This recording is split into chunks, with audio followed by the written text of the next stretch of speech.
Naomba tuombe kwa ajili ya kuingia kwenye mafundisho ya leo. Baba yetu na Mungu wetu, Mungu mwaminifu, Mungu ketie mahali pa juu palipoinuka. Tunakushukuru Mungu kwa ajili ya jioni hii ya leo ambayo umetupatia. Tunakushukuru Bwana kwa maana umetupa kibali cha kuweza kuingia katika madhabahu hii ya kinabii.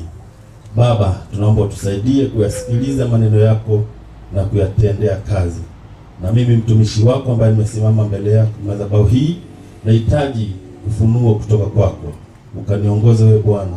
Tumia kinywa changu kama vile ambavyo upendavyo kwa ajili ya kufikisha ujumbe huu kwa watu wako. Ni katika jina la Yesu Kristo, mwana wa Mungu aliye hai, ngomba na kushukuru. Amen. Amen. Amen. Amina. Jioni ya leo tutajifunza kwa ujumbe wangu unasema enenda nasi Bwana. Enenda nasi Bwana. Bwana Yesu asifiwe. Amen. Tunajua huu ni mwaka mpya wa 2018. Bado ni mpya. Bado ni mpya. Na kwa sababu bado ni mpya, bado tunazidi kumhitaji Bwana. Kwa sababu kuna mambo mengi ya kufanya. Na hivyo bila Mungu hatuwezi kufanya chochote. Yeye ndiye ambaye anaweza kutuongoza katika safari hii ya mwaka mzima kuelekea katika mafanikio, kuelekea katika majibu ya maswali yetu, kuelekea katika changamoto mbalimbali ambazo zinatukabili. Tunaamini kabisa kwamba 2018 hii Mungu wetu, Mungu wa madhabahu ya PMYC atatuonekania. Amen. Mambo mengi ambayo tumemuomba lazima atendeke. Amen. Unaamini kupokea mwaka huu? Amen. Bwana Yesu asifiwe sana. Amen. Tutasoma neno la Mungu katika kitabu cha Kutoka 4:1. Lakini kabla ya kusoma neno hilo, ni wazi kwamba kwa sababu tunahitaji tuenende na Bwana. Katika kuenenda na Bwana inatakiwa pia tuwe tunamwamini. Bwana Yesu asifiwe. Huwezi kuambatana na mtu ambaye humwamini. Amen. Kama humwamini mtu, hata kama utaenda naye mahali, bado utakuwa na mashaka. Hivyo ni vizuri kabisa kujua kwamba unahitaji kumwamini Mungu. Amen. Unahitaji kumwamini Mungu wa madhabahu ya PMYC. Amen. Umekuja hapa kwa ajili tu unahitaji kukutana na Mungu. Kwa hiyo yako mambo mengi ambayo tumekutana nayo, tumeyasikia, mengine tumehadithiwa, lakini ni ukweli ulio wazi ya kwamba ili uweze kufanya kitu chochote lazima umtangulize Mungu. Amen. Tunajua Mungu alituumba kwa ajili ya kumwabudu. Tumeumbwa ili tumwabudu Mungu. Hilo ndio kusudi kubwa la kuumbwa.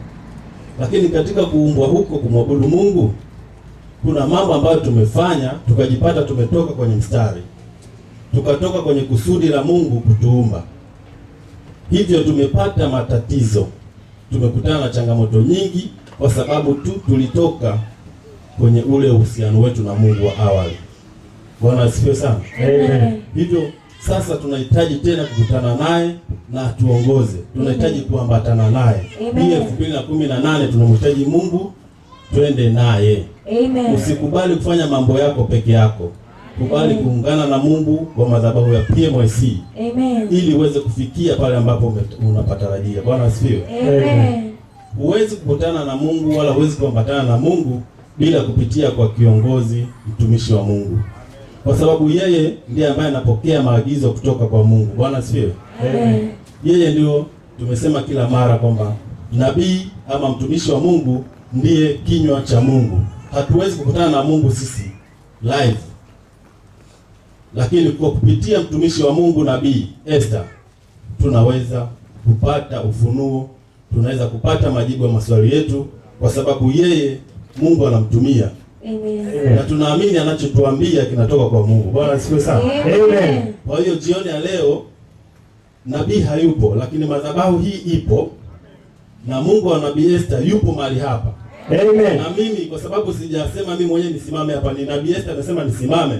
Hivyo amini ya kwamba kwa uwepo wangu hapa Mungu wa Nabii Esther yupo. Bwana asifiwe. Hivyo tarajia kupata kitu jioni ya leo. Amen. Usitamani kabisa kukosa kutoka mkavu hapa. Amen. Bwana asifiwe. Amen. Tunaangalia neno la Mungu katika kitabu hiki. Tumeona jinsi ambavyo ni habari ndefu kidogo. Tutachukua tu sehemu kwa sababu tunajua kabisa kitabu hiki cha Kutoka kimezungumzia sana habari ya safari ya wana wa Israeli baada ya kukaa kwenye nchi ya utumwa kwa miaka mingi, wakiteseka, wakifanya kazi ngumu kama watumwa. Amen. Lakini Mungu hakuwaumba watu wawe watumwa. Aliwaumba ili watawale. Amen. Waimiliki nchi, wafaidi. Hakuumbwa wewe ili uteseke. Bwana asifiwe sana. Amen. Haukuumbwa mwili wako ili uwe na magonjwa. Amen. Hujaumbwa wewe ili shetani afanye mwili wako ni hekalu lake. Bwana asifiwe.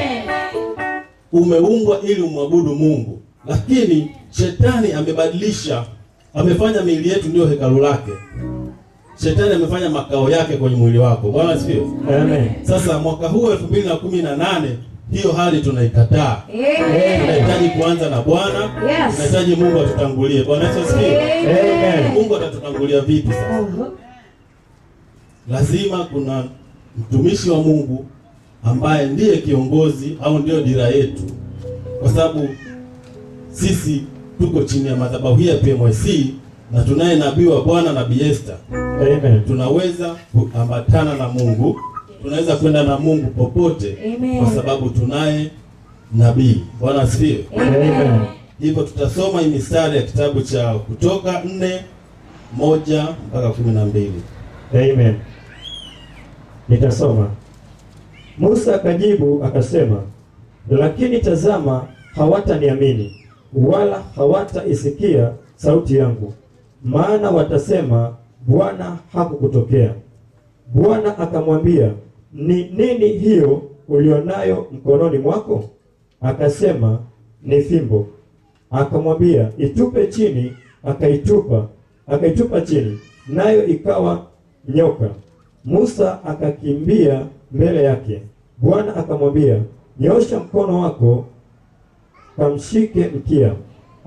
Akaunyoosha mkono wake akamshika, naye akageuka kuwa fimbo mkononi mwake, ili kwamba wapate kusadiki ya kwamba Bwana Mungu wa Ibrahimu, Mungu wa Isaka, Mungu wa Yakobo amekutokea. Bwana akamwambia tena, sasa tia mkono wako kifuani mwako. Akautia mkono wake kifuani mwake, naye alipoutoa, kumbe mkono wake ulikuwa na ukoma, umekuwa mweupe kama theluji. Akasema, tia mkono wako kifuani mwako tena. Akautia mkono wake kifuani mwake tena, na alipoutoa kifuani mwake tena, kumbe umerudia hali ya mwili wake. Basi itakuwa wasipokusadiki wala kuisikiza sauti ya ishara ya kwanza, wataisikiliza sauti ya ishara ya pili. Kisha itakuwa wasipoamini hata ishara hizi mbili, wala kuisikiliza sauti yako, basi yatwae maji ya mtoni uyamwage juu ya nchi kavu, na yale maji uliyoyatwaa mtoni yatakuwa damu juu ya nchi kavu. Musa akamwambia Bwana, Bwana, mimi si msemaji tokea zamani, wala tokea hapo uliposema na mtumishi wako, maana mimi si mwepesi wa kusema, na ulimi wangu ni mzito. Bwana akamwambia, ni nani aliyekifanya kinywa cha mwanadamu? Au ni nani afanyaye mtu kuwa bubu au kuwa kiziwi au mwenye kuona au kuwa kipofu? Si mimi Bwana?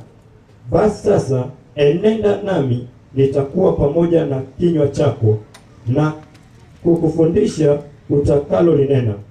Akasema Amen. Amen. Nimesema mpaka 12. Bwana Yesu asifiwe. Amen. wala hakujitolea kwamba mimi ndio niwaongoze hawa watu, kwa sababu kweli hapa mwisho Musa amesema, Bwana, mimi siwezi kuzungumza, ulimi wangu ni mzito. Lakini Mungu akamdhihirishia kwamba yeye Mungu ndiye ambaye amemteua. Kwa hiyo vyovyote vile alivyo Musa haijalishi, kwa sababu Mungu ndiye amemchagua, basi lazima hao watu watatoka. Bwana asifiwe. Amen. Mtumishi wa Mungu Musa alijaribu sana kujieleza kwa Mungu kwamba sasa wataniaminije. Nikumbuke kabisa kwamba Musa hakulelewa na hawa Waisraeli, alikulia kwa Farao. Hakuna aliyejua kwamba Musa ni Mwisraeli,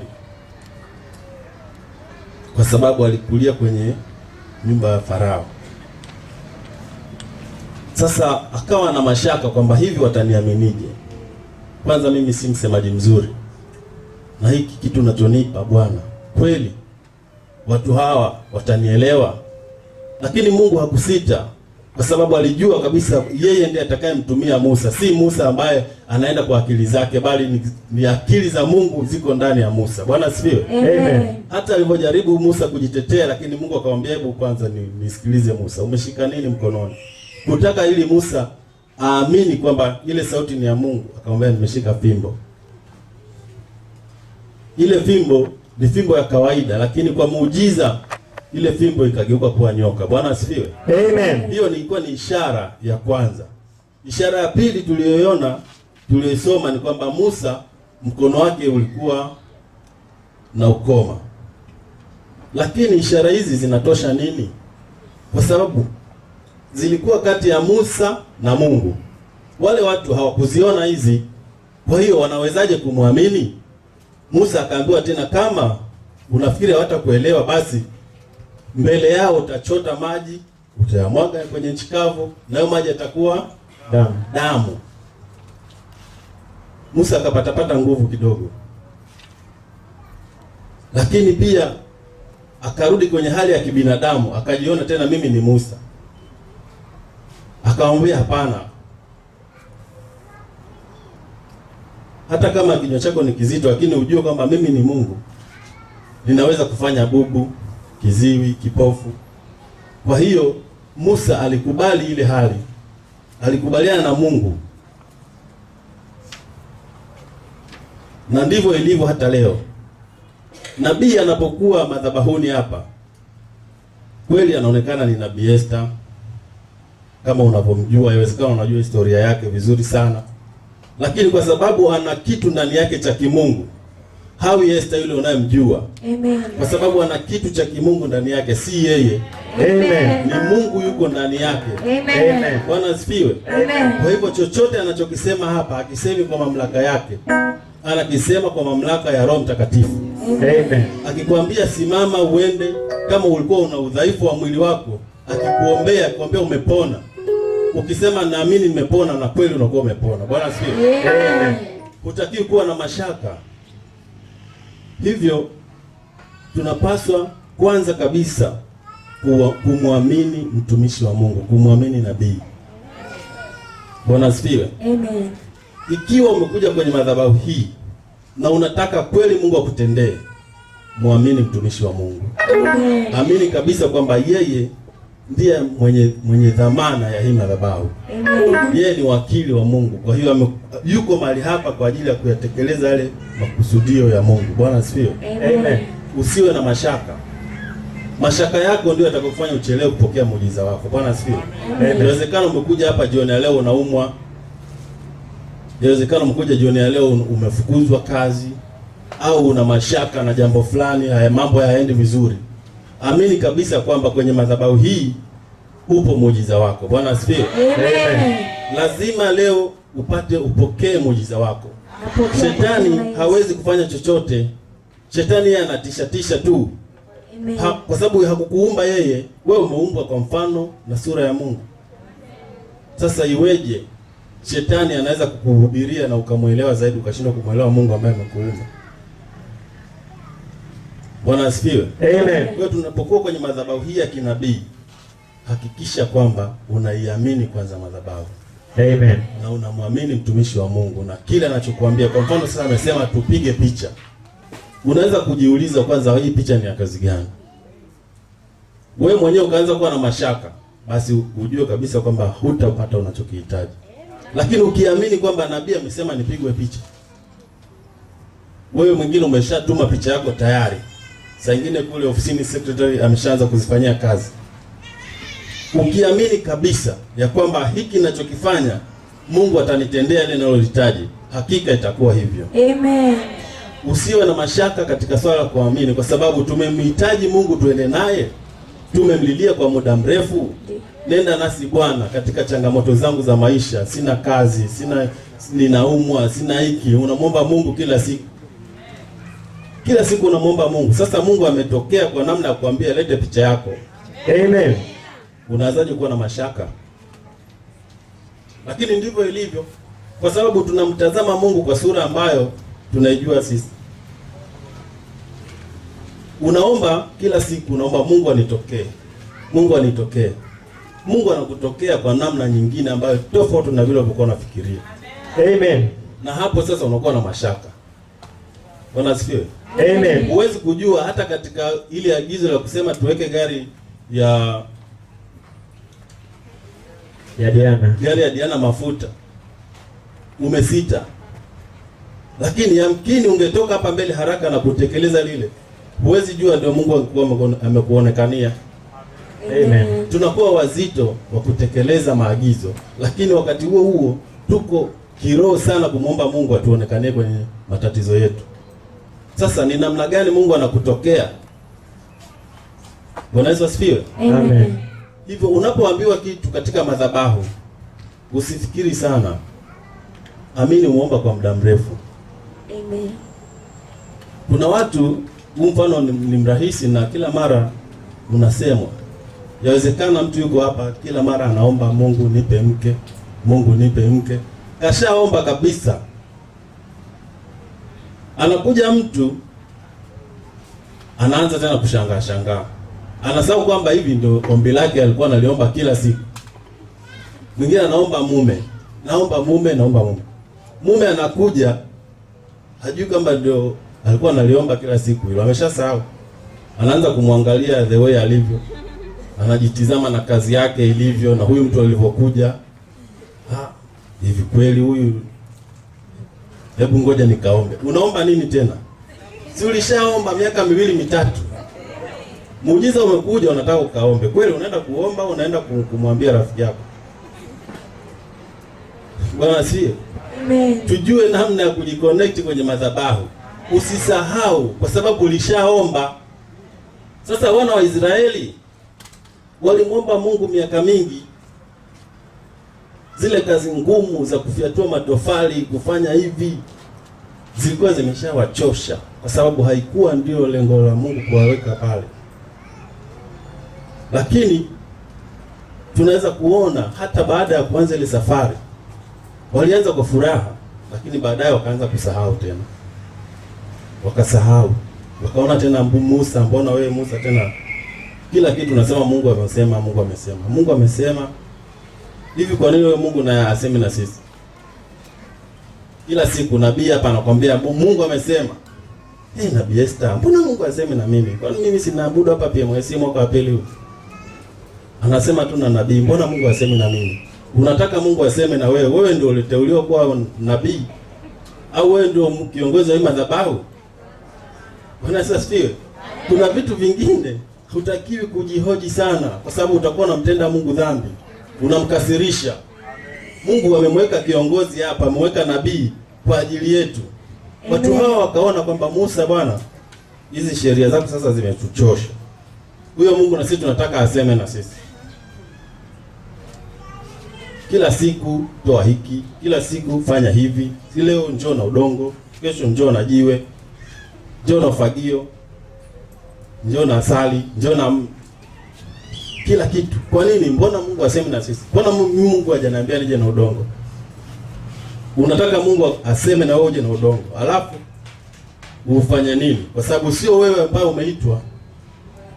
Wewe uko hapa kwa ajili ya kufuata maagizo. Amen. Na kupokea kile ambacho kimetoka kwa mtumishi wa Mungu ili uweze kukutana na muujiza wako. Bwana asifiwe. Amen. Lakini watu hawa wakaenda mwisho wakawa wanataka na wao sasa kumfahamu huyo Mungu wa Musa. Huko mahali hapa unataka kumjua Mungu wa Nabii Esther yukoje? Huyu Mungu wa Nabii Esther yukoje? Mbona tu nabii akija hapa leo ametuambia tena tuje na picha? Unafika mahali unaacha kufanya yale ambayo anatakiwa yafanye, unaanza sasa kuichokonoa madhabahu. Unataka na wewe uingie huko ambapo yeye anaingia, ili na wewe umsikilize Mungu. Tuamini tena kile ambacho amekuwa akikwambia kila siku. Mungu atusaidie sana. Amen. Tuweze kuamini nabii wetu na tuweze kuiamini madhabahu hii. Amen. Kwa sababu kwa kufanya hivyo tu ndipo pale ambapo tunaweza kupata muujiza. Amen. Hakuna njia nyingine. Umekubali kujiconnect kwenye hii madhabahu na ndipo ambapo muujiza wako upo. Katika safari hii ya kuenenda na Bwana ambayo tumeiomba kwa muda mrefu, tumwamini kiongozi wetu kwamba atatuvusha. Amen. Bwana asifiwe. Amen. Usijifanyie sanamu ya kuchonga wala mfano wa kitu chochote kilicho juu mbinguni wala kilicho chini duniani wala kilicho majini chini ya dunia. Usivisujudie wala kuvitumikia, kwa kuwa mimi Bwana Mungu wako ni Mungu mwenye wivu, na wapatiliza wana maovu ya baba zao hata kizazi cha 3 na cha 4 cha wanichukiao, nami na warehema 1000 wanipendao na kuzishika amri zangu. Amen. Ni kweli kwamba Mungu ni Mungu mwenye wivu. Hivyo huko mahali hapa kuna vitu tukiangalia kabisa hata kwenye vizazi vyetu. Kuna vitu ambavyo walivifanya baba yako. Unakuta hivyo vitu vilianzia kwa babu yako, vizazi 4, 3 mpaka 4. Yes. Ina maana vizazi 3 hadi 4, inawezekana kizazi kimoja ukijui. Amen. Inawezekana humjui baba wa baba yako. Baba wa babu yako. Tuseme hicho ndio kizazi cha kwanza. Amen. Cha pili ni babu yako. Amen.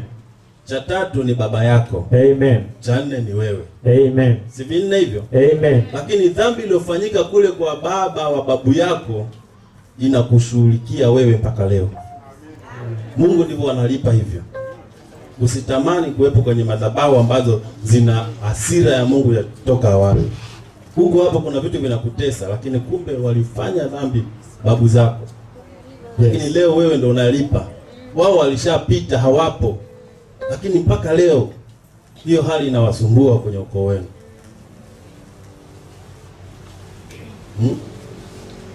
Unafanya mambo hayaendi, kumbe dhambi hii aliifanya babu wa babu yako. Siku moja wakati tunafundishwa somo la madhabahu hapa, tulipata ushuhuda kwamba kuna kabila fulani babu zao wale wazee walifanya maagano fulani, wakachukua watu wa jinsia mbili tofauti, wakawaweka mahali, wakafanya mila pale, kwamba hilo ndio kitu ambacho wao wanataka wao waendelee kwa staili hiyo. Na ikawa hivyo. Sasa kama wewe uko kwenye hiyo familia au kwenye huo ukoo, una kazi ya ziada kujitoa huko. Kama watu walifanya maagano kwamba ninyi kwenye familia yenu kuolewa hakuna ila kuzaa tu,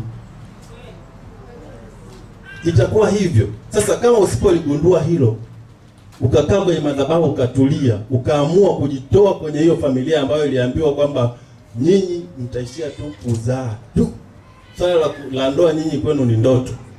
Na ukiangalia kweli mama yako alikuzaa, lakini unajikuta huko tu wewe, baba yako labda alishafariki. Mwingine kwenye ukoo huo baba walishaachana, lakini watoto wapo. Bwana asifiwe. Ziko familia za hivyo. Hata wengine kwenye makabila, siku za nyuma watu walikuwa wanaoana, watu wanaofahamiana. Unaambiwa pale usioe. Pale kuna kifafa. Kuna koo ambazo zina kifafa. Na unakatazwa kabisa. Hata kama umempenda kijana ama umempenda msichana, unaambiwa hapana, wale wana kifafa. Usiende hapo. Mwingine unaambiwa hapana, wale hawakai na wanaume. Ukiolewa tu pale mume anakufa. Ukioa tu ile familia, baada ya miaka michache wewe haupo. Na ukifuatilia ni kweli, unakuta mkubwa aliolewa mume wake akafa kwa ajali. Mwingine ameolewa ameshamiri vizuri, sijui amepotelea wapi hajulikani. Hizo historia zipo. Na ni watu ambao tuko kwenye jamii zao, tuko kwenye hizo jamii. Sasa unapoingia kwenye madhabahu hizi za kinabii ambapo umejiconnect, unataka kwenda na Mungu kwa madhabahu ya PMIC. Amen. Ni vizuri sasa kujitoa huko. Amen. Jikatae. Amen. Bwana asifiwe. Amen. Kataa hayo maagano yaliyofanya wazee wako, anzisha familia yako wewe sasa mpya. Yes. Na ukifaulu hilo, ina maana kuanzia uzazi wako sasa, uzao wako huu wa leo na kuendelea. Haya ambayo unayataabikia leo, kujitoa kwenye zile madhabahu ambazo zilikuwa zina miungu mibovu. Huu msingi unaotengeneza kuwepo hapa utakusaidia wewe na watoto wako na wajukuu wako na vitukuu vyako. Amen. Bwana asifiwe. Amen. Hiyo tu inatosha mbele za Mungu. Hata kama sitapata utajiri kiasi gani, lakini kama nitakuwa na ukoo ambao, nitakuwa na familia ambayo inaishi kwa amani, nataka nini tena? Amen. Bwana asifiwe. Amen. Kwa maana utakuwa na haja gani ya kubarikiwa upate mali nyingi alafu huna amani? Yes. Wako watu wamebarikiwa sana, lakini unaambiwa kwamba hawalali kwenye nyumba zao. Amen. Ukimwona barabarani, yani unatamani kweli yale maisha yake, lakini ungejua siri alionayo moyoni mwake, utafurahi wewe unaika barabarani na kuchoma mahindi. Uchome mahindi jioni, urudi kwenye nyumba yako ya kupanga chumba kimoja na watoto wako, mlale hata kwenye mkeka, mna raha. Asifiwe. Amen. Hivyo hawa wana wa Israeli walifika mahali sasa wakajitengenezea miungu. Wapo kwenye safari, uko hapa madhabahuni, lakini umeshaanza kuwa na vitu vyako. Watu tunasema twende hivi, wewe una vya kwako. Tukumbuke kwamba Mungu aliwaambia mimi ni Mungu mwenye wivu. Amen. Sitaki kuchanganywa. Yes. Hebu tuendelee. Mstari wa 6. Nami na warehema elfu wanipendao na kuzishika amri zangu. Usilitaje bure jina la Bwana Mungu wako, maana Bwana hata mhesabia kuwa hana hatia mtu atajaye jina lake bure. Ikumbuke siku ya Sabato uitakase. Siku 6 fanya kazi, utende mambo yako yote, lakini siku ya 7 ni Sabato ya Bwana Mungu wako. Siku hiyo usifanye kazi yoyote, wewe wala mwana wako, wala binti yako, wala mtumwa wako, wala mjakazi wako, wala mnyama wako wa kufuga, wala mgeni aliye ndani ya malango yako. Maana kwa siku 6 Bwana alifanya mbingu na nchi na bahari na vyote vilivyomo, akastarehe siku ya 7. Kwa hiyo Bwana akaibariki siku ya Sabato akaitakasa. Bwana asifiwe. Amen. Hizo ni amri, ni maagano ambayo Mungu alikuwa amewapa hawa watu. Amen. Lakini kuna namna walikuwa wameacha. Sasa Mungu anataka kuwakumbusha, kwa sababu si wametaka kuonana na Mungu. Ilifika mahali wakataka wamuone na wao waongee naye, lakini kuna vitu ambavyo tulishavijua kabla, sasa tunavijua tena, kwa sababu tumetaka na sisi tuwe sehemu ya madhabahu, tujue nabii wetu anaongea nini na Mungu. Haya ni maagano na kuna amri ambazo ziko hapa, unaweza kusoma vizuri. Lakini sasa hebu turuke twende mstari wa 18. Amina, nitasoma. Watu wote wakaona umeme na ngurumo na sauti ya baragumu na ule mlima kutoka moshi. Na watu walipoona hayo wakatetemeka, wakasimama mbali, wakamwambia Musa, sema nasi wewe, nasi tutasikia, bali Mungu asiseme nasi, tusije tukafa. Hao watu walitaka kumuona Mungu, na Mungu akamwambia sawa, nitakuja.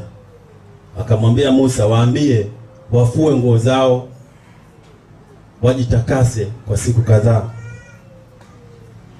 na wakapewa masharti namna ya kuabudu, waache ibada zao za miungu. Halafu sasa Mungu anakuja kujitokeza. Kwa sasa hivi tunaweza tukajua hili jambo kwamba Mungu anajitokeza kwa namna gani. Wakati mtumishi wa Mungu sasa hivi hayuko hapa, lakini anaendelea kutuombea. Bwana asifiwe. Anaendelea kutuombea. Yamkini unataka kujua yuko wapi, anafanya nini, na kwa nini anatokeza tu kwenye mtandao dakika, anarekodi sauti yake, anasema mje na picha. Inawezekana unajiuliza, umekuja hapa leo labda uko na unaumwa, unataka ukutane naye aongee na wewe. Saa nyingine umekasirika sababu hujamkuta. Na sasa unafikia mahali na wewe unataka ujue hicho kitu ambacho Mungu anaongea naye. Ili yamkini basi usiendelee kuhangaika. Ukimhitaji tu Mungu wewe upite tu unane naye. Bwana asifiwe. Lakini sivyo. Mungu ni Mungu wa utaratibu. Ametupa viongozi, ametupa nabii, tuwe wavumilivu na wasikivu. Amen. Hata kama umekuja leo hujamkuta, lakini madhabahu ipo, watumishi wa Mungu wapo. Amen. Wala nabii hajaondoka na madhabahu hii. Roho wake yuko hapa, ndio maana tunaona watu wanaendelea kufunguliwa. Amen. Ila ukitaka kuonana na Mungu kwa sababu wewe hukuitwa kwa ajili hiyo, ndio haya yalowakuta watu. Walitetemeka. Wakamwambia Musa, basi sisi hatutaki tena kuongea na kuonana naye, hata sisi hatutaki kuonana na Mungu. Bwana asifiwe. Amen. Hatutaki kuonana na huyo Mungu Musa, sisi hatutaki. Tusije tukafa hapa. Kwa sababu hali ilikuwa si ya kawaida. Ukisoma vizuri haya maneno hapa, hii mistari, ilitokea tetemeko, mara moshi, mara ngurumo, vitu ambavyo havieleweki. Wakamwambia Musa, hapana. Wewe sema tu na sisi. Wewe bwana nabii, wewe tuambie tu sisi. Sisi huko kwenye madhabahu tutaki. Wewe sema tu kile ambacho Mungu amesema, sisi tutakuelewa. Wakasarenda. Kwa sababu kuongea na Mungu si mchezo. Kutafuta uso wa Mungu mpaka Mungu akae akusikilize, akupe maagizo, si jambo dogo. Ni watu wachache ambao Mungu amewapa huo uwezo wa kustahimili. Na wao wanapokuja mbele zetu kutueleza yale ambao wamepewa maagizo na Mungu, yamkini hawatuambii vyote. Maana tumeona hapa ngurumo, moshi. Sasa akija akianza kuambia hapa, Bwana amenitokea kwenye hali kama hiyo, tutaogopa sana. Lakini yeye anachokuja kutuambia ni kwamba amesema tufanye nini. Hiyo hali ya mitetemo na moshi na baragumu na nini, hapana. Hiyo ni namna anavyojitokeza. Amen. Lakini anatupa nafasi kwa sababu watumishi wapo, mtumishi yupo, nabii yupo. Amen. Tunaweza kujiconnect na hii madhabahu na tukafikia viwango vile ambavyo Mungu anataka tufikie. Katika hali hii ya kuenenda na Bwana, tunatakiwa tushikamane na madhabahu sawa sawa. Amen. Bwana, kumbe hata kuwepo kwako hapa saizi pengine ungelikuwa uko baa, hujui hiyo. Bwana asifiwe. Amen. Kwa nao ni muujiza. Muda kama huu pengine umetoka kazini, ungekuwa kwenye viti virefu. Lakini uko mahali hapa unataka utajiri. Umesahau kwamba hivi umeshavuka hatua moja. Unatazamia vitu ambavyo bado havijawa, lakini vile ambavyo viko tayari ndio kawaida yetu binadamu. Jambo lile ambalo umekwisha kulipata, huoni kama ni jambo kubwa. Una shida ya 100,000, ukipata 100,000 unataka 200,000. Umesahau kwamba jana ulikuwa unalia na 100,000. Kwa hivyo uko mahali sahihi. Mtumishi wa Mungu Nabii Esther, Mungu anamtumia kwa viwango vikubwa sana. Amen. Kila siku tunasikiliza shuhuda. Yes. Yamkini wewe una shuhuda lakini hujui. Amen. Umekana ushuhuda wako huo. Mungu kukupa neema kutoka ulikotoka ukaingia kwenye ile hema, nao ni ushuhuda. Amen. Kwa sababu wako watu ambao wanatafuta ile hema hawalioni. Wewe umebahatika umeliona, huo nao ni ushuhuda. Amen. Bwana asifiwe. Amen. Hebu tusome hii Marko 21:2. Marko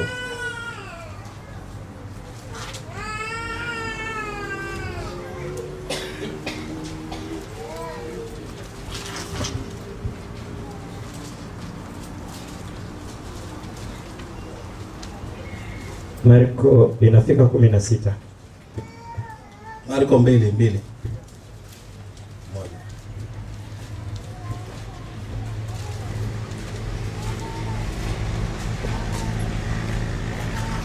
Marko 2 mstari. Anza wa kwanza. Asante.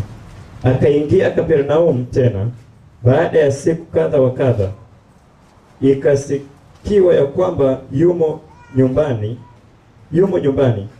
Wakakusanyika watu wengi, isibaki nafasi hata mlangoni. Akawa akisema nao neno lake. Wakaja watu wakimleta mtu mwenye kupooza, anachukuliwa na watu 4, na walipokuwa hawawezi kumkaribia kwa sababu ya makutano, walitoboa dari pale alipokuwapo, na wakiisha kuivunja, wakaliteremsha godoro alilolilalia yule mwenye kupooza. Naye Yesu alipoiona imani yao, akamwambia yule mwenye kupooza, mwanangu, umesamehewa dhambi zako. Na baadhi ya waandishi waliokuwamo huko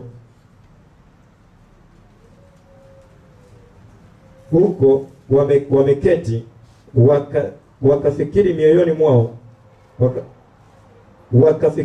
mioyoni mwao, mbona huyu anasema hivi? Anakufuru. Ni nani awezaye kusamehe dhambi isipokuwa mmoja, ndiye Mungu? Bwana asifiwe. Amen. Hapa nilitaka tuone kwamba hawa watu walipokuwa wanatafuta uponyaji kwa ndugu yao, Bwana asifiwe, walishahangaika sana, na waliposikia kwamba Yesu yuko mahali fulani, hawakukata tamaa, hawakujalisha umati wa watu uliokuwa pale. Wao walichofanya, waliamua kwa namna yote ile lazima tumuone Yesu. Bwana asifiwe. Amen. Wakaamua kufanya nini jamani? Kukunja dari. Unajua dari ilikuwa ni ya nani? Hivyo utoke huko unakotoka, hata ili hapa ni hema tu. Yes. Kuta limejaa mpaka kule nje. Wewe umoe tu uje ukate na wembe hapa utumbukize mtu. Bwana asifiwe. Amen. Tunaona jinsi gani ambavyo watu walipambana sana kwa ajili ya kutafuta wokovu. Amen. Na kwa sababu walimwamini Yesu kwa 100%. Walijua tu tukimfikisha pale ndugu yetu atapona. Bwana asifiwe. Amen. Hii nayo ni sehemu ambayo unatakiwa ujielewe kwamba uponyaji haupatikani kirahisi. Yes. Bwana asifiwe. Amen. Nimewaambia kabisa kwamba wokovu si lele mama. Amen. Hujui dari ni ya nyumba ya nani jamani. Wala uogopi kwamba nikibomoa nyumba ya mtu hapa naweza kwenda kufungwa. Wao hawakuangalia kwamba ni ya nani, ni hekalu la nani. Sisi tunachojua ndugu yetu atapona. Wakaamua kwenda kutoboa dari ya mtu. Hawakujali kwamba watapelekwa jela, watashtakiwa. Hiyo mambo wao hawakuangalia. Bwana asifiwe. Walichojua tu ni kimoja.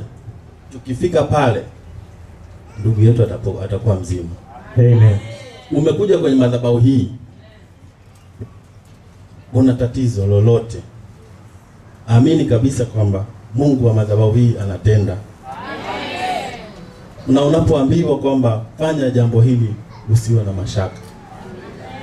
Wala usiogope jirani yako atasemaje, wala ndugu yako atasemaje. Wewe jua tu kwamba nikifika kwenye madhabahu ya PMYC tayari uponyaji wangu umepatikana. Usiwe na mashaka. Kitu ambacho kingewafanya hawa wasipokee ule muujiza ni ule umati wa watu. Mtapita-pitaje? Watu wamemzunguka, wamejaa kila mahali, kuanzia ndani kote kumejaa mpaka nje. Huwezi kupita. Lakini wakatafuta mbinu kwa sababu walijua pale lazima piga huu agaragaza. Wanasema hivyo watu.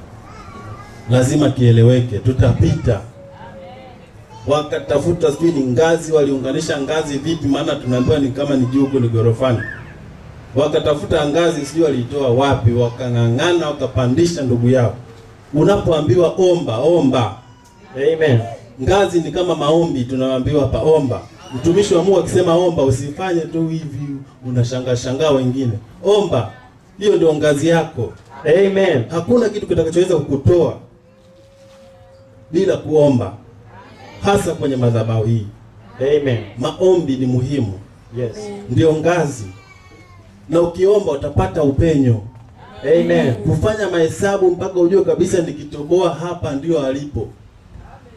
Ilikuwa ni mahesabu makali sana. Maana ungeweza kutoboa ukamteremshia kule, bado usifike hapa alipo. Bwana asifiwe. Amen. Kwa hiyo unapoingia kwenye maombi ukiambiwa omba, usifanye masihara. Pale kwenye kuomba ndio utapata ufunuo. Amen. Ndio utajua Mungu anataka ufanye nini. Amen. Usisubiri wenzio wanaomba wewe uje kusema amina. Kama ni kuomba ni kuomba. Tulishuhudia Jumapili watu walipopiga kioo. Yale ilikuwa ni maombi ya nguvu sana. Natumaini tutakuwa na shuhuda nyingi sana kuliko siku zote. Amen. Watu waliomba kweli na Mungu alionekana. Watu walifunguliwa. Amen. Bwana asifiwe. Amen. Kama wewe ukuwepo siku ile, kwa kweli umekosa bahati. Hauna bahati. Watu waliomba na Roho Mtakatifu alitembea haswa. Amen. Hivyo unapofika mahali ambapo unahitaji kweli, unahitaji uonekane, Mungu akuonekanie katika safari hii ya kwenda na Bwana, omba. Amen. Kama ukitangaziwa maombi ya kufunga, funga. Yes. Usisubiri pia kuambiwa siku fulani ndio tunafunga. Hata ukiwa peke yako nyumbani, una hitaji lako gumu ambalo unaona ili unataka Mungu akuonekanie, anza huko nyumbani kwako kufunga. Ukija hapa madhabahuni tayari umeshatengeneza upenyo. Amen. Bwana asifiwe. Amen. Hakuna sababu ya kusubiri uje hapa ndio usikilize maelekezo ya hapa, kwa sababu tunao uhuru wa kuomba. Amen. Hakuna mtu anayekatazwa kuomba huko nyumbani kwake. Hatujafikia hiyo kwenye nchi. Unaomba tu. Amen. Na maombi pekee ndio ambayo yanaweza kukuunganisha wewe na Mungu wako. Bwana asifiwe. Amen. Kwa hiyo hawa watu walikuwa wana imani. Maana ukiomba pia unatakiwa uamini. Kama utaomba ni kama utakuwa unaimba ngonjera kama huamini. Lakini ukiomba na kuamini, Mungu anatenda. Amen. Bwana Yesu asifiwe. Amen. Bwana Yesu asifiwe. Amen. Kwa hiyo ni wasisitize ndugu zangu, katika safari hii ya kwenda na Bwana, yako mambo ambayo tunapaswa kuyafanya, ikiwa ni pamoja na kumwamini nabii, tumeshalisema hilo. Yes. Kuamini madhabahu. Amen. Kuomba, kujitoa kwenye mazingira ambayo hayampendezi Mungu, kuishi maisha matakatifu. Yes. Tusitegemee kwamba tutafanya kila kitu na hatuna utakatifu kwamba Mungu atatenda. Katika swala la imani, utakatifu pia Amen. muhimu sana. Amen. Huwezi kupokea kitu kama wewe sio mtakatifu. Amen. Hasa mambo ya kiroho. Yes. Bwana asifiwe. Amen. Zaidi sana muamini mtumishi wa Mungu nabii. Amen. Pamoja na watendaji wana wa nabii. Amen. Ni watu ambao wamepakwa mafuta. Hivyo kupitia hao unaweza kumuona Mungu na unaweza kuona muujiza wako. Amen. Bwana Yesu asifiwe. Amen. Jioni ya leo inawezekana umekuja hapa una mgonjwa ama unaumwa. Mungu wa madhabahu hii yupo. Amen. Tunajua kabisa kwamba yeye anafanya kazi. Yes. Na leo atakwenda kufanya pia. Kama aliponya, hata leo anaweza kuponya. Uponyaji wake bado upo. Amen. Bwana asifiwe. Amen. Kwa hivyo tutakwenda kufanya maombi maalum.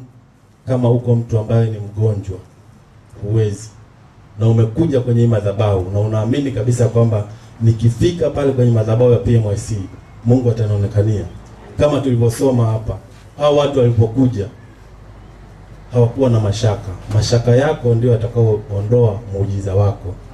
Hivyo kama umekuja hapa unaumwa, unahitaji Mungu akuponye, Mungu wa madhabahu ya PMC yupo. Mungu wa mama yetu Nabii Esther yupo. Na roho yake iko juu yangu leo. Amen. Ukiliamini hili nalokuambia. Yes. Bwana asifiwe. Ukiliamini hili ya kwamba Mungu wa madhabahu ya PMC yupo na roho ya mama yetu Nabii Esther ipo ndani yangu, hutaniona mimi kama mimi. Amen. Lakini utauona ukuu wa Bwana ambao uko katika madhabahu. Amen. Bwana asifiwe. Amen. Hivyo kama uko mahali hapa ambapo huwezi, ama umekuja na mgonjwa pale ulipo, unaweza kusogea hapa mbele tufanye maombi. Amen. Bwana Yesu asifiwe. Amen. Tunaomba Edmund, tunaomba pambio kuabudu.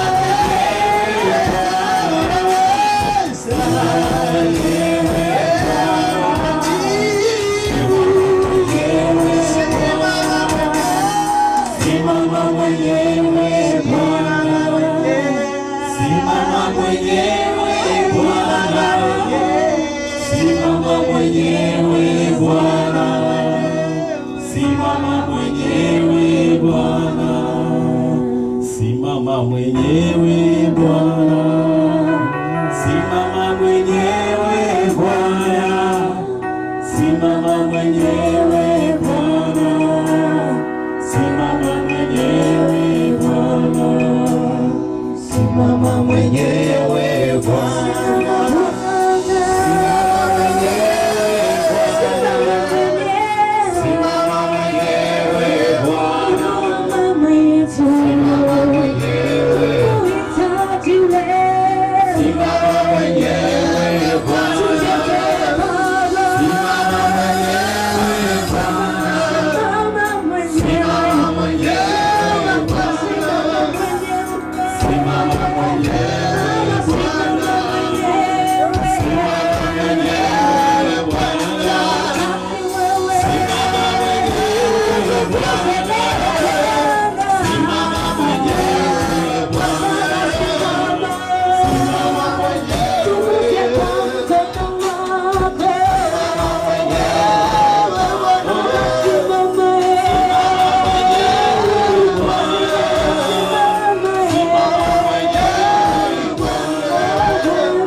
Tizama watu wako hawa wamesimama mbele yako.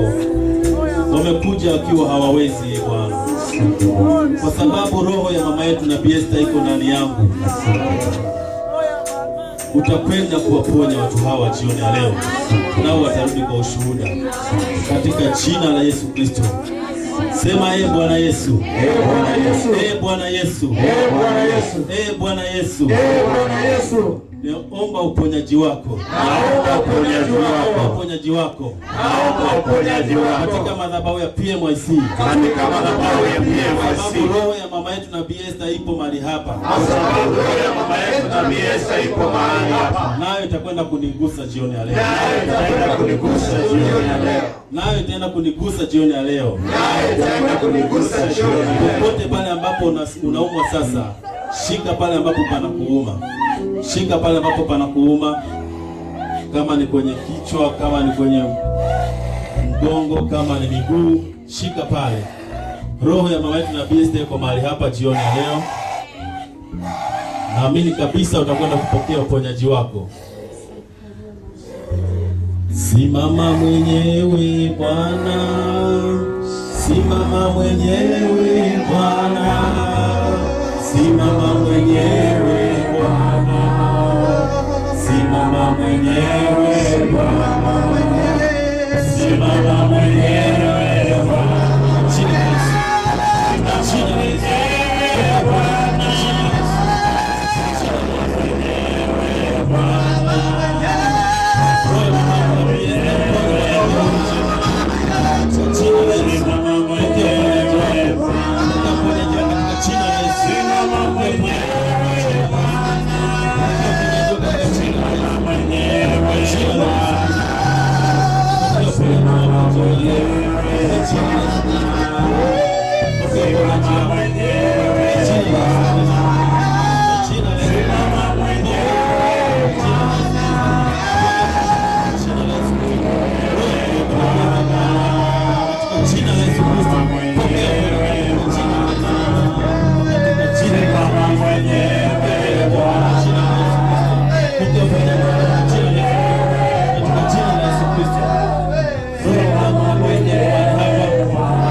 simama mwenyewe Bwana.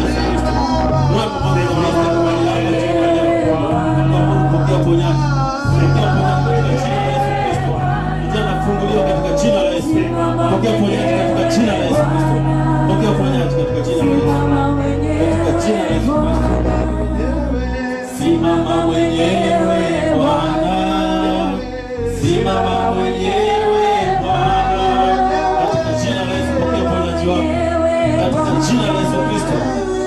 Ponya katika jina la Yesu, pokea uponyaji wako katika jina la Yesu Kristo. Roho ya mamangu Nabii Esther iko mahali hapa na kuamuru pokea uponyaji katika jina la Yesu. Kwa mara ya kwanza pokea uponyaji, pokea uponyaji katika jina la Yesu, pokea uponyaji katika jina la Yesu, pokea uponyaji katika jina la Yesu Kristo, pokea uponyaji katika jina la Yesu, pokea uponyaji katika jina la Yesu, pokea uponyaji katika jina la Yesu, katika jina la Yesu Kristo, katika jina la Yesu Kristo, pokea uponyaji katika jina la Yesu, katika jina la Yesu Kristo, pokea uponyaji katika jina la Yesu Kristo, katika jina la Yesu Kristo, pokea uponyaji wako katika jina la Yesu Kristo, pokea uponyaji wako katika jina la Yesu, katika jina la Yesu Kristo, pokea uponyaji katika jina la Yesu, pokea uponyaji katika jina la Yesu, katika jina la Yesu Kristo, katika jina la Yesu, pokea uponyaji katika jina la Yesu, katika jina la Yesu Kristo, pokea uponyaji katika jina la Yesu, katika jina la Yesu Kristo, pokea uponyaji katika jina la Yesu Kristo. Katika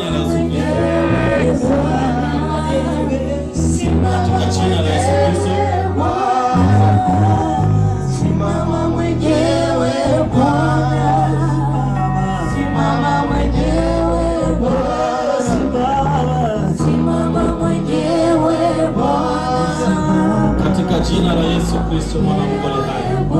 Kwa kuwa roho ya mama yetu Nabii Esther iko ndani yangu jioni ya leo.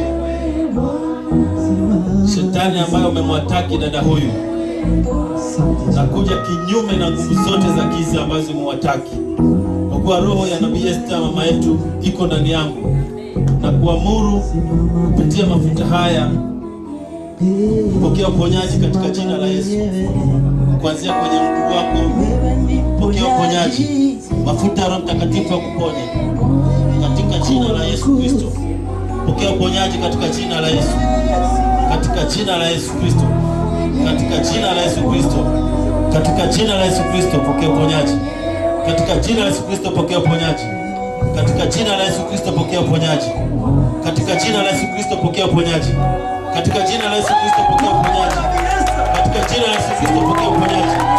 Pokea uponyaji katika jina la Yesu. Katika jina la Yesu Kristo tembea. Katika jina la Yesu Kristo tembea. Tembea kwa jina la Yesu. Tembea kwa jina la Yesu. Tembea kwa jina la Yesu. Pokea uponyaji kwa jina la Yesu. Pokea uponyaji kwa jina la Yesu. Pokea uponyaji kwa jina la Yesu. Basi unaweza kunifuata kama unaamini kwamba umepokea uponyaji. Pokea uponyaji kwa jina la Yesu. Pokea uponyaji kwa jina la Yesu.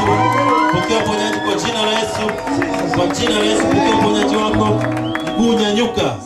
Nyanyuka mguu kwa jina la Yesu. Katika jina la Yesu pokea uponyaji wako. Pokea uponyaji kwa jina la Yesu. Bwana asifiwe. Shangilia Bwana kwa kuwa uponyaji.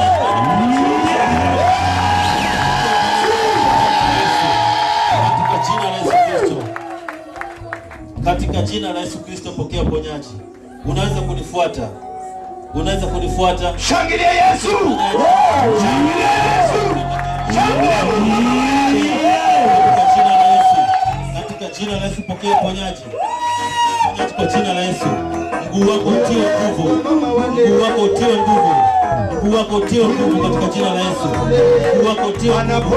Mkono wako utiwe nguvu katika jina la Yesu Kristo. Pokea uponyaji wako mama. Mwamini Mungu wa madhabahu pia nasema kisha kupona. Urudi kwa ushuhuda. Katika jina la Yesu Kristo. Mungu anataka kuponya. Katika jina la Yesu Kristo. Pokea uponyaji wako. Pokea uponyaji wako katika jina la Yesu.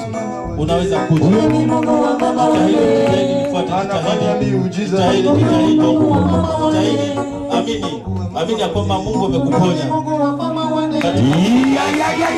Amini Mungu amekuponya. Katika jina la Yesu. Amini katika jina la Yesu. Katika jina la Yesu. Amen. Mnaamini kwamba mama huyu amepona? Yes. Mimi naamini kwamba Mungu amemponya. Yes. Unaamini kwamba Mungu amemponya? Unaamini umepokea uponyaji? Unaweza kuongeza sauti kidogo? Ulikuwa unaweza kuongea kabla? Yes. Yes.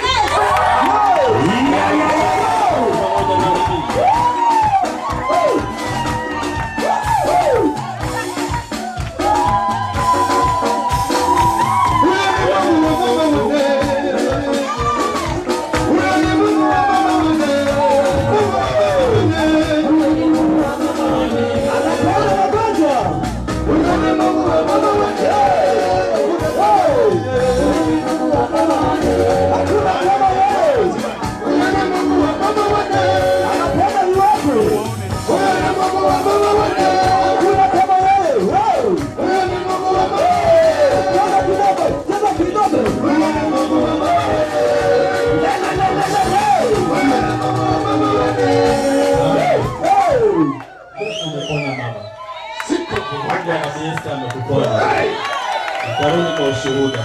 Kweli hili ni jiji la maajabu. Shangilia Yesu wewe. Yes. Amen.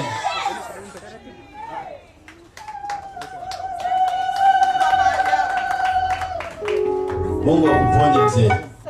Katika jina la Yesu Kristo. Mungu wa madhabahu ya PMC aendelee kuimarisha afya yako katika jina la Yesu Kristo. Mungu akutie nguvu viungo vyako tena. uweze tena kurudi katika hali yako ya kawaida. Amen.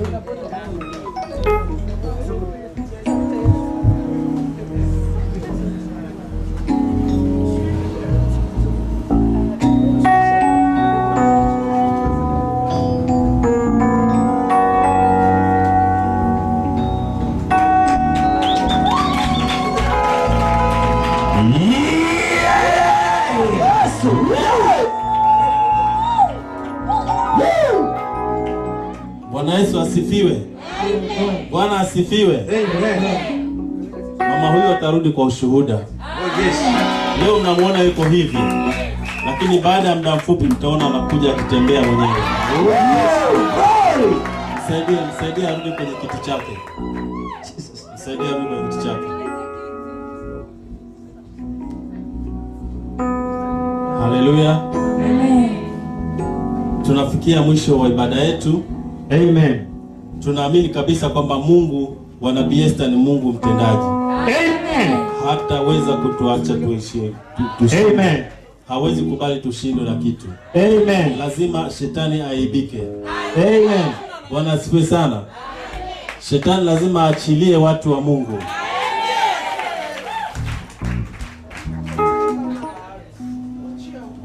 Tunaomba tushike sadaka zetu za ibada.